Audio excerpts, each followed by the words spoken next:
Па выніках мінулага года Беларусь заняла 140-е месца ў рэйтынгу чалавечай свабоды.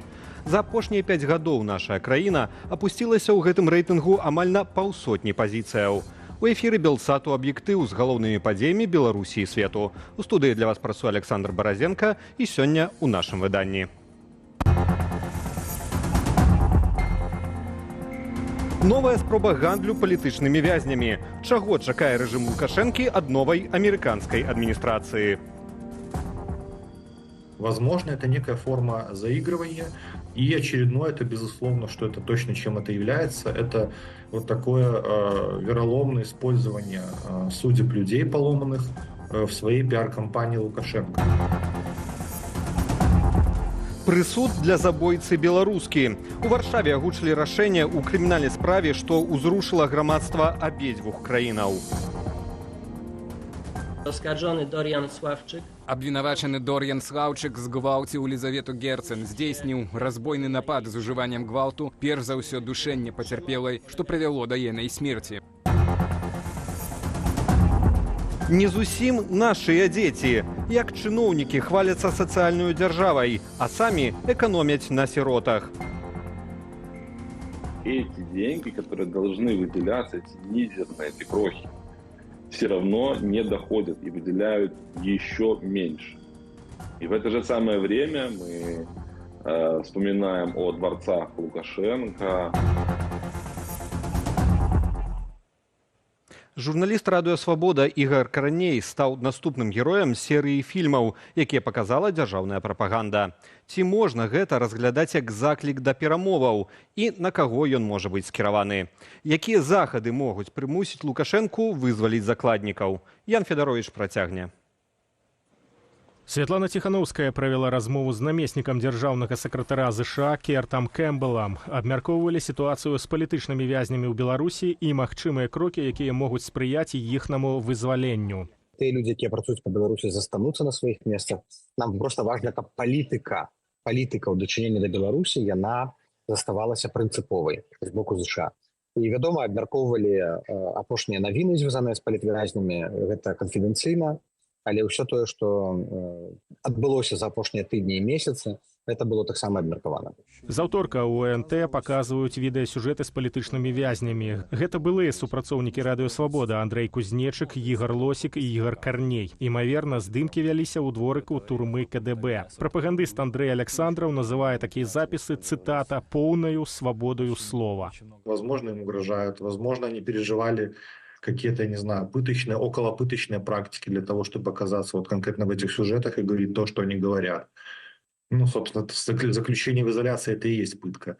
Вот, поэтому как бы тут с точки зрения этики это, конечно, очередное варварство и вероломство по отношению к правам человека и свободе слова. Паказаныя ў эфіры УНТ палітвязні атрымалі вялізныя тэрміны зняволення за сваю прафесійную журналісцкую дзейнасць, а адзін з іх, Ігар Лосік, цягам амаль 700 дзён застаецца ў рэжыме інкамунікада. Ці можа паказ былых супрацоўнікаў радыё «Свабода», а ў дадатак грамадзяніна ЗША Юрыя Зянковіча быць заклікам з боку рэжыму Лукашэнкі да пачатку нейкіх перамоваў з Вашынгтонам? Таким образом, диалоги в цивилизованном мире не налаживаются.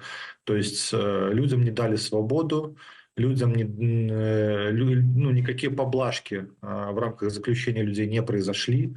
То есть, если что их просто показали в пропагандистском сюжете, попытавшись еще раз информационно как бы атаковать демократическое движение, оппозицию правозащитников, это ни о чем хорошем не говорит точно. Раней Святлана Ціхановская казала пра неабходнасць ціску на рэжым Лукашэнкі.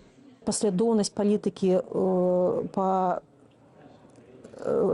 прэсаванню рэжыма Лукашэнкі, па дэлегітымізацыі, па непрызнанню, яна павінна ісці рука аб руку з нашымі намаганнямі па вызваленню палітвязняў ужо зараз праз нейкія гуманітарныя каналы, праз дыпламатычныя каналы. Але гэта не павінна быць зменай стратэгіі. Ёй апануе Валер Кавалеўскі, які звяртае ўвагу на неэфектыўнасць ціску. Рэпрэсіі працягваюцца, і сапраўды гэта адна з самых балючых праблем, што ў Беларусі суседнічаюць гэтыя два працэсы. З аднаго боку вызваляюць людзей, а тым не менш рэпрэсіі працягваюцца, і гэта азначае, што ціск не працуе. Але што ў такім выпадку могуць зрабіць дэмакратычныя сілы дзеля вызвалення палітвязняў? Мы не бачым, што Лукашэнку трэба нехта нават з ягоных агентаў, затрыманых у замежных краінах. Яго няма свайго красікава, на якога можна абмяняць. І калі такая магчымасць з'явіцца, яе таксама трэба разглядаць. Ну, якая б яна там, магчыма, не маральная была. Але трэба разглядаць все варыянты, тому што мы бачым, што з людзьмі робяць, іх забіваюць у турму. Пакуль жа Франак Вечорка заклікае прытрымлівацца далейшых санкцыяў і абмежаванняў у дачыненні рэжыму Лукашэнкі. Гэта можа дазволіць заняць больш моцную пазіцыю на меркаваных перамовах, калі б яны не былі. Ян Федарович, Белсат. Дэмакратычная лідарка Святлана Ціханаўская і кіраўнік народнага антыкрызіснага ўпраўлення Павел Латушка сустрэліся з новым міністрам юстыцыі Літвы Рымантасам Моцкусам. Тэмою размовы стаўся зварот Літвы ў міжнародны крымінальны суд расследаваць злачынствы Александра Лукашэнкі і ягоных падначаленых супраць беларусаў. Літва будзе працягваць, і гэта з'яўляецца адным з прыярытэтаў новага ўрада Літвы, новага міністра, сваю праактыўную дзейнасць дзеля таго, каб Лукашенко і яго памагаты былі прыцягнуты да адказнасці за злачынствы з выкарыстаннем міжнародных інструментаў. Былі абмеркаваны іншыя магчымыя накірункі выкарыстання міжнароднага права. Важна падкрэсліць, што 30 пазаўрадавых арганізацый выказалі гатоўнасць перадаваць у адрес прокурора міжнароднага крымінальнага суда доказы, інфармацыю, якая пацвярджае здзяйсненне злачынстваў супраць чалавечнасці трансгранічнага характару як на тэрыторыі Беларусі, так і на тэрыторыі краін Еўрапейскага Саюза. Мы працягваем нашу дзейнасць, каб дасягнуць выніку. Злачынец павінен быць прыцягнуты да адказнасці. Крыху больш як за тыдзень да выбараў афіцыйны Менск запрасіў АБСЕ узяць удзел у назіранні за галасаваннем 26 студзеня. Праўда, яшчэ тыдзень таму АБСЕ заяўляла, што не атрымлівала ад уладаў Беларусі ніякіх запрашэнняў. Міністэрства замежных справаў Беларусі выпусціла прэс-рэліз, у якім заявіла, што даслала запыт у Бюро дэмакратычных інстытутаў і правоў чалавека АБСЕ аб накіраванні назіральнікаў на выбары. Яшчэ на пачатку месяца падчас сустрэчы са сваімі даверанымі асобамі Лукашенко разважаў, што трэба падумаць аб запрашэнні прадстаўнікоў заходніх краінаў. Все говорят, да не надо, они ясно, что скажут. Не знаю, я думаю, что есть и другая точка зрения. Приедут, пусть едут эти все западники. Не приедут, значит, не приедут, это их право. Супраць такога рашэння раней выказваўся міністр замежных справаў Максім Рыжанкоў. Ён крытыкаваў структуры АБСЕ за адсутнасць адзіных стандартаў для правядзення выбараў і сумняваўся ў эфектыўнасці іх працы. Пры гэтым, паводле правілаў арганізацыі, прынятых яшчэ ў 1994 годзе, назіранне праводзіцца цягам усёй кампаніі, ад фармавання выбарчых камісіяў, вылучэнняў кандыдатаў і да дня галасавання. Калі яны прымуць гэтае запрашэнне, то яны створаць вельмі небяспечны прэцэдэнт для свайго рэгіёна АБСЕ, і іншыя краіны таксама могуць не запрашаць назіральніку на доўгатэрміновае назіранне, а абмежавацца толькі запрашэннем на назіранне за галасаваннем. А па-другое, калі яны, я мяркую, яны гэта зробяць, калі яны адхіляць гэтае запрашэнне, то гэта паслужыць таксама нагодай для беларускіх уладаў, для рэжыму, каб сказаць, ну а што ж вы хацелі, мы іх запрасілі, а вы бачыце, яны самі вырашылі не прыязджаць. Цяпер Цэнтр выбаркам Беларусі акрэдытаваў 456 назіральнікаў. Усе яны прадстаўляюць краіны СНД, Еўразійскага саюзу, Шанхайскай арганізацыі супрацы і руху недалучэння. Нагадаю, што яшчэ больш аператыўнай інфармацыі можна знайсці ў нашым тэлеграм-канале, на які вы можаце перайсці праз QR-код на вашых экранах. Калі для вас гэта бяспечна, падпісвайцеся і чытайце інфармацыю, якую рыхтуюць нашыя калегі. Таксама заахвочваю зазіраць на нашу інтэрнэт-старонку belsat.eu. Аднак зноў жа, перш за ўсё, вашая бяспека. Гандляры з кавалерыйскага рынку ў Беластоку, куды раней прыязджалі беларусы, паскардзіліся мясцовым уладам на адсутнасць пакупнікоў. Аднак каму скардзіцца самым беларусам, якія сотнямі стаяць у чэргах, каб патрапіць у еўразвяз? Афіцыйныя Менск і Варшава на гэтым тыдні абмяняліся рэакцыямі што да магчымасці адкрыцця памежных пераходаў. Ці ёсць зрух у пытанні руху паміж Беларусю і Польшай, высвятляў Алесь Залеўскі. Кавалерыйскі рынак – адзін з найбуйнейшых у паўночна-ўсходняй Польшчы. Пераважную частку яго наведнікаў складалі беларусы, якія прыязджалі на закупы. Не дзіва, што з закрыццём мяжы амаль 2 гады таму колькасць пакупнікоў рэзка ўпала, а рынак прыходзіць у заняпад. Няма кліентаў на рынку. На рынку няма кліентаў, не прыходзяць. І тут праблемай ёсць закрытая мяжа. Мы на гэтым рынку так раскіданыя, што той, хто сюды прыходзіць, можа спалохацца, бачачы, як гэта выглядае. Беластоцкія ўлады скаргі выслухалі і паабяцалі змены, што праўда толькі ў рамонце рынку. А вось з адкрыццём памежных пераходаў яшчэ ў пачатку тыдня там жа ў Беластоку міністр унутраных справаў Польшчы заявіў катэгарычна: блізкім часам зрухаў чакаць не варта, прынамсі, пакуль Менск не выканае 2 умоваў. Гэта вызваленне журналіста Анджея Пачобута і наданне інфармацыі ў справе забойства польскага памежніка летась. Да хоть все пусть закроют. Мы же туда не ездим. Амаль адразу парыраваў Лукашенка. Праз персанальныя санкцыі датычныя ягонай сям'і і акружэння доступ да еўразвязу і так амаль закрыты. Ураду ж удалося перакіраваць частку экспарту з захаду на ўсход. Закладнікамі ізаляцыі краіны сталіся звычайныя беларусы. На сёння святочны пік чэргаў мінуў. Але і так, каб трапіць з Беларусі ў Польшчу, праз адзіны пераход у Берасці даводзіцца стаяць прынамсі 3 дні. Лукашенко з пункту гледжання прапаганды сёння гэта вельмі выгадна казаць, што паглядзіце, як да вас ставіцца на захадзе.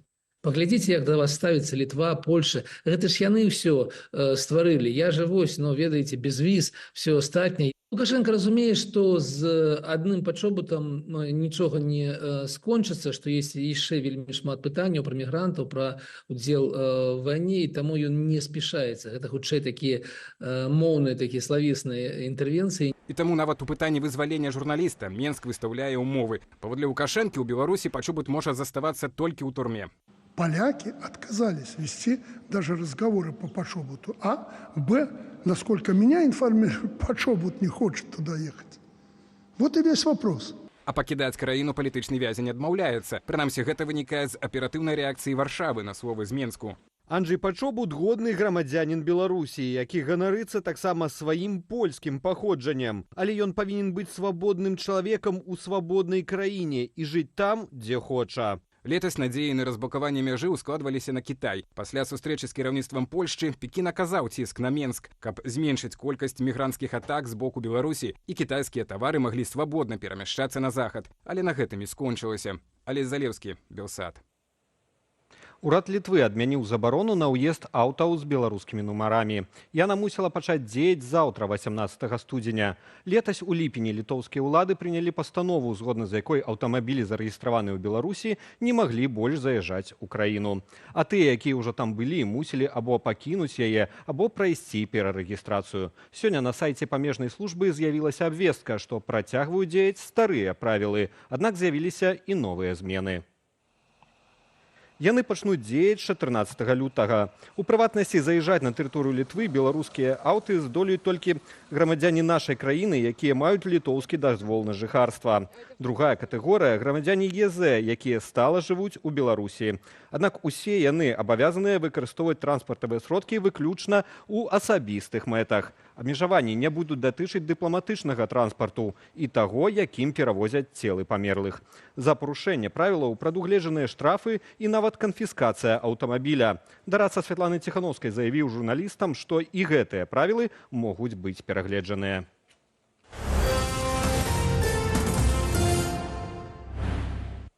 Жахлівае злачынства, якое шакавала Беларусь і Польшу, не засталося непакараным. Акруговы суд Варшавы пакараў пажыццёвым зняволеннем забойцу беларускі Елізаветы Герцен. За хадою працэса назіраў наш корэспандэнт Андрэй Сульжыц. У акруговым судзе Варшавы вынеслі вырак у справе згвалтавання і забойства беларускі Лізы. Асуджанаму 23-гадоваму Дор'яну С. вынеслі максімальны тэрмін пакарання – пажыццёвае зняволенне. Гэткага пакарання прасіў прокурор. Вынесці Дор'яну пакаранне ў выглядзе пажыццёвага пазбаўлення волі. Акрамя таго, суд забавязаў злачынцу выплаціць пацярпеламу боку 200 000 злотых, гэта амаль 50 000 долараў, партнёру Лізаветы Данілу, які таксама прысутнічаў падчас выраку. Прысуд выклікаў вялікую цікавасць прэсы. У зале былі занятыя ўсе 60 месцаў для прэсы і грамадскасці.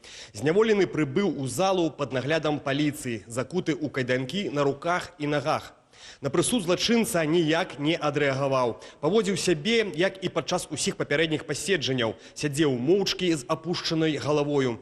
Суддзя, які вёў працэс, пахвіліна ўзнавіў хаду падзеяў у тую ноч. Пазней ён звярнуўся да прысутных з доўгай прамовай, у якой падкрэсліў, прызначанае абвінавачанаму пакаранне адпавядае грамадскай шкодзе, што нанёс учынак. Oskarżony dopuścił się tego. Абвінавачаны здзейсніў гэта ў прытомным стане, то бок ён быў здольны кіраваць сваімі дзеяннямі і разумець іх сутнасць. Суд не знайшоў якіх-кольвек абставінаў, якія дазволілі б выключыць ягоную віну. Адвакаты асуджанага прасілі больш мяккага пакарання, бо той нібыта не быў у стане свядомасці. Аднак суддзя спраставаў гэты тэзіс. Па забойстве злачынца спакойна ішоў вуліцамі Варшавы, набыў цыгарэты, абраў правільны прыпынак і нумар трамваю, каб дабрацца дадому. Выкідаў рэчы, якія скраў у Лізаветы, што не мелі матэрыяльнай каштоўнасці, а значыць, быў здольны да асэнсавання свайго ўчынку. Абгрунтаванне суда показала на адсутнасць сумневаў у ацэнцы пракуратуры, як і пры азнайамленні з вынікамі псіхіятрычнай і сексалагічнай экспертызаў. Суд у сваіх абвінавачаннях падкрэсліў адсутнасць сумневаў. Запісы камераў відэаназірання дазволілі суду назваць няпраўдаю словы абвінавачанага пра нежаданне ні забіваць, ні гвалтаваць ахвяру, а толькі абрабаваць. Бо звычайна, калі ёсць намер нешта скрасці, злачынцы хапаюць здабытае і ўцякаюць, аднак не ў гэтым выпадку. Абвінавачаны не ўцякае, ён прыціскаецца целам і проста нападае. Намер падаецца суддзі відавочным, абвінавачаны хоча сексуалізавана эксплуатаваць ахвяру. 25-гадовую беларускую Лізавету згвалцілі ў цэнтры польскай сталіцы летась у канцы лютага.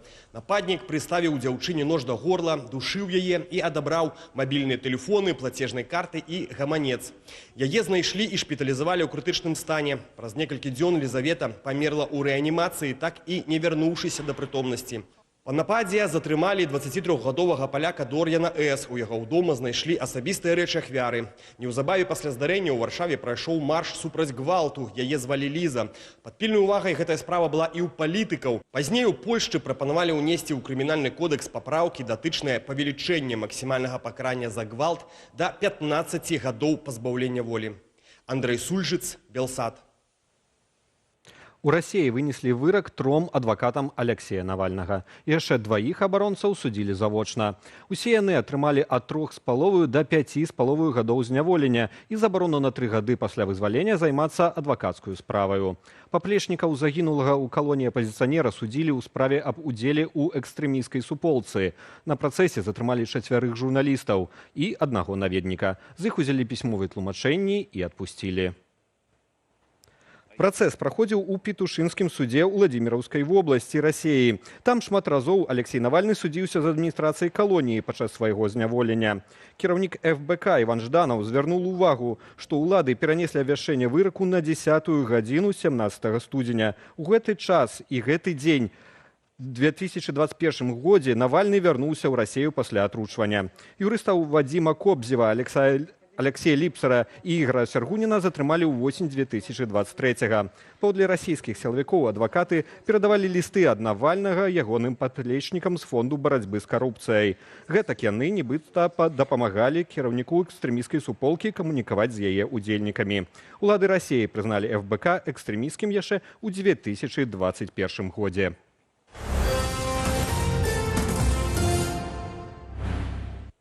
Чыноўнікі адсправаздачыліся пра вынікі рэспубліканскай дабрачыннай акцыі «Нашыя дзеці». Між іншага, шмат увагі, як заяўляецца, надзялілі марафону для збору сродкаў для дзяцей-сіротаў і удзелу ў грамадскіх арганізацыях і дапамозе. У той жа час улады часта не дадаюць такім дзецям таго, што належыць паводле законаў. Працяг тэмы ў наступным сюжэце.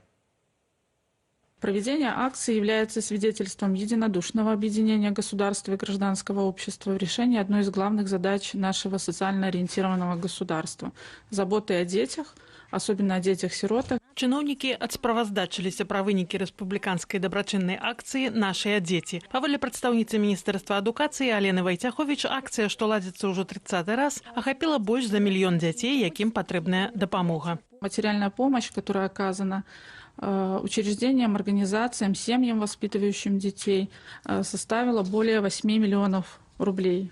Это бюджетные и внебюджетные средства. Сярод акцыяў, што ладзіліся цягам месяца, і візіты чыноўнікаў у дзіцячыя дамы, і арганізацыя навагодніх святаў, і падарункі сіротам, і марафоны для збору сродкаў. Але чаму ў дзяржаве, што пазіцыянуе сябе як сацыяльна арыентаваная, для арганізацыі дзецям-сіротам свята трэба столькі дадатковых высілкаў?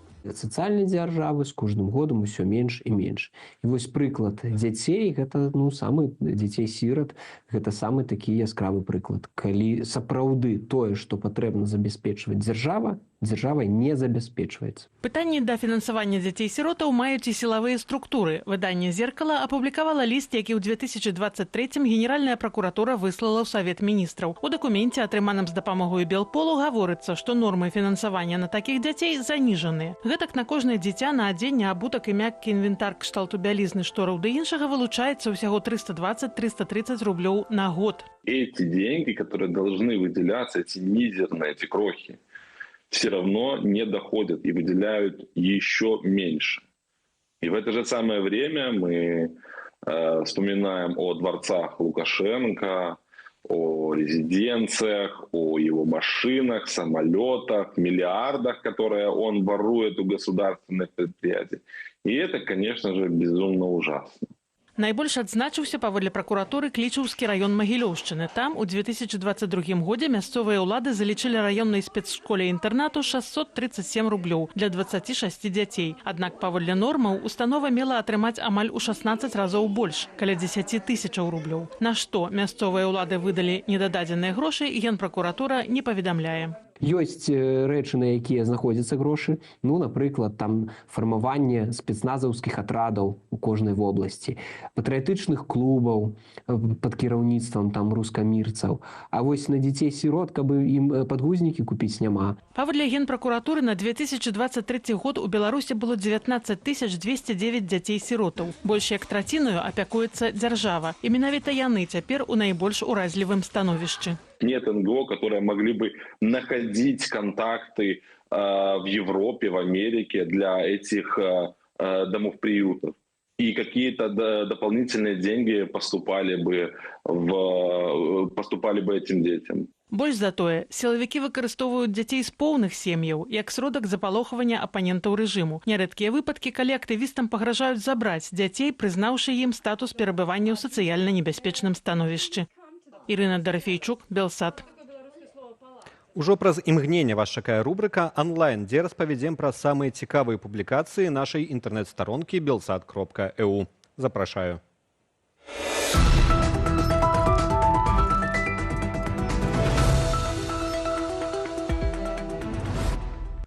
Больш чым на 9 тысячаў за апошнія 4 гады скарацілася ў Беларусі колькасць настаўнікаў. У той жа час колькасць вучняў за апошнія гады вырасла на 70 тысячаў і дасягнула прыкладна мільёна асобаў. Адкуль недахоп настаўнікаў? Нашай старонцы belsat.eu распавялі людзі, якія працавалі ў беларускіх школах. Былыя настаўнікі адзначаюць, што сыходзяць з школаў не толькі праз нізкія заробкі, але і з-за перагрузак і абавязкаў, якія не датычаць працы. Да прыкладу, у некаторых школах патрабуюць складаць падрабязны план-канспект кожнага ўроку ці рабіць рамонт кабінету за свой кошт. Асабісты прыклад прывёў Антон Зірученка, які працаваў у школе з 2020 года да канца 2022, пакуль не быў вымушаны з'ехаць праз палітычныя рэпрэсіі. Рамонт у кабінеце рабі як хочаш. Калі ў цябе класу няма, то ўвогуле ўсё гэта за свае грошы робіш. Кожны раз трэба шукаць нейкія новыя метадычныя матэрыялы, бо заўсёды проста выносяць галаву. Далёка не ўсе выпускнікі педагагічных універсітэтаў становяцца настаўнікамі. Моладзь усё радзей абірае працу ў школах, а выкладчыкі англійскай мовы і матэматыкі ідуць у рэпетытарства, дзе зарабляюць значна больш. Без зменаў у падыходзе да прафесіі сістэма адукацыі рызыкуе страціць яшчэ больш кадраў. Што агульнага ў беларусаў і чачэнцаў, якую ролю гісторыі Беларусі могуць адыграць полк Каліноўскага і Святлана Ціхановская? Якая будучыня чакае Расею? На гэтыя ды іншыя пытанні ў эксклюзіўным інтэрв'ю Белсату разважае прэм'ер-міністр эміграцыйнага ўраду Чачэнскай рэспублікі Ічкерыя Ахмед Закаеў.